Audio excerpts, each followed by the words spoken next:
All right, today on Atomic Diecast, we're going to go custom, and we're going to do so with the Layin Lowrider casting from 2022. This is a Hot Wheels, and it came out as a mainline, and it was part of the Xpera Motors series, which I don't believe existed prior to 2022. If it did, I wasn't aware of it.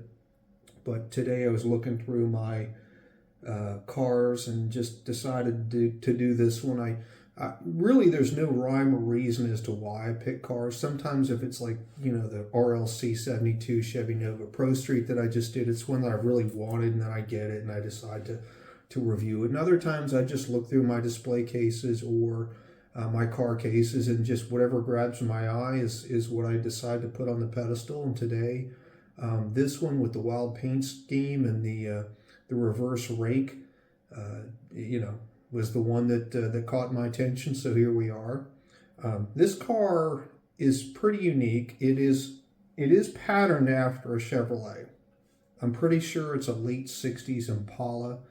I went online and I looked at pictures of 66, 67, 68 Impalas, and it's pretty close to this. I couldn't say for certain that this casting perfectly depicts one year, but it's in the same vein as those models. And the car is really a tribute to Southern Californian lowrider culture, in which they airbag the suspensions, and they can, through hydraulics, they can basically make the car go up and down. I don't know a lot about those cars. I know how they work. I've not personally been into them per se. I'm more into hot rods and drag cars and muscle cars, but I've always had an appreciation for what car guys do with lowriders, because there's a lot of work that goes into them. The car is more about the stance and the hydraulics than it is the motor. That's not to say that you couldn't put a more powerful engine in it, but more often than not, it's about the paint and the stance. And this casting does a really good job of depicting that. It has reverse rake to it. Reverse rake is basically lower in the back, higher in the front, whereas standard rake would be lower in the front, higher in the back. And anyways, this car in purple is really pretty eye-catching. It's got some beautiful graphics on it. They tempoed the three sides with, I don't know if this would be called lattice or lace paint. In the old days, they used to take lace and put it over the paint and then spray through the lace to do a lace paint job. This really doesn't look like lace, but it has intricate detailing like you would see on lace. And I think the purple and gold are pretty nice in terms of the color combination. Certainly makes the exterior pop, and they did a really good job tempoing this. Usually whenever Hot Wheels does this much intricate detailing with the decaling, you'll see imperfections in places where it didn't apply evenly, but on this one they did a really solid job. I was impressed. So this car, as I said, came out in 2022, and it was done in, I believe, Metal Flake Red, if I recall correctly. And then they also did a pale blue version that same year. I've got both of those. I didn't see them in my car cases, but they're somewhere.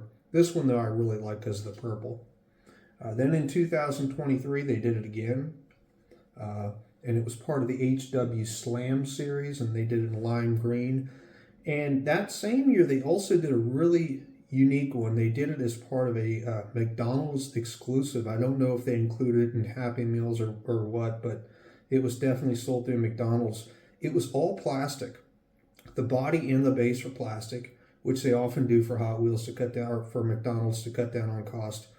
Oddly, it was only offered in Asia, like Indonesia, Malaysia, places like that. It was never sold in the States. I'm sure you could find one on eBay if you're collecting this casting. But again, plastic body, plastic base, and it was I forget the color. I think it was a lime green or a greenish something. I've seen pictures of it, but I can't recall exactly what it looked like. They did it in 2024 in all black. It was a reverse rake. They did it as a red edition in 2024, which was a Target exclusive. Oddly, they did not do it in red. They did it in white with red accenting, which they sometimes do for the red editions. And then in 2025, they did this one. Now, this one is different. Everything prior to 2025 had a motor sticking up through the hood. It was a blower, essentially, supercharger, whatever you want to call it. And it was metal, and it was pretty, or actually, I don't know, maybe it wasn't metal. I'd have to go back and look. It might have been chrome plastic. It might have been part of the interior. I can't remember, but it did stick up through the hood. In 2025, for whatever reason, they decided to get rid of the motor. And I actually like not having the motor on this car. Lowrider cars, at least the ones I've seen in magazines, usually don't have superchargers. They're V8 cars, but they typically don't cut the hood because they want the hood to be in full form so they can put a lot of detailing and wild paint schemes and things like that on it. So for that reason, I like the 2025 a little bit better. So there's not really a lot left to say about this car. They did completely tinted windows, so you can't see anything in terms of the interior. They did a beige plastic base. The wheels are purple 5SPs, 5 spokes. They look pretty good on this car. And I'm glad they did purple as opposed to chrome or black. I just think it fits the wild paint scheme to have the wheels match the exterior. I weighed the casting. It's big. It weighs 37 grams, so it's somewhat heavy. And we will see how it does on the track. I think because of the tail end being so low, it's probably not going to be a really good roller, but we'll find out soon enough. Okay, roll test. And as usual, I'll spin the wheels, get them loosened up and ready to go. There's a little bit of play in the front. The back ones are kind of tight on the axles, so tight meaning they don't go in and out much. Front ones, there's a fair amount of play. Again, I'm not sure with the back being so low that this is really going to go very far, but we'll see soon enough. Number 1. Okay, 2.5. Try it again. All right, went a little bit further. Almost 3. It's doing better than I thought it would do. And the last try. All right, so it almost goes to 3. The front nose just gets there.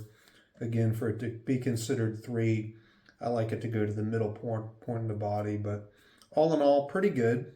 I like the casting, average roller, good paint scheme, good delivery. So I do recommend this one. So thanks for watching, and be sure to like, share, and subscribe.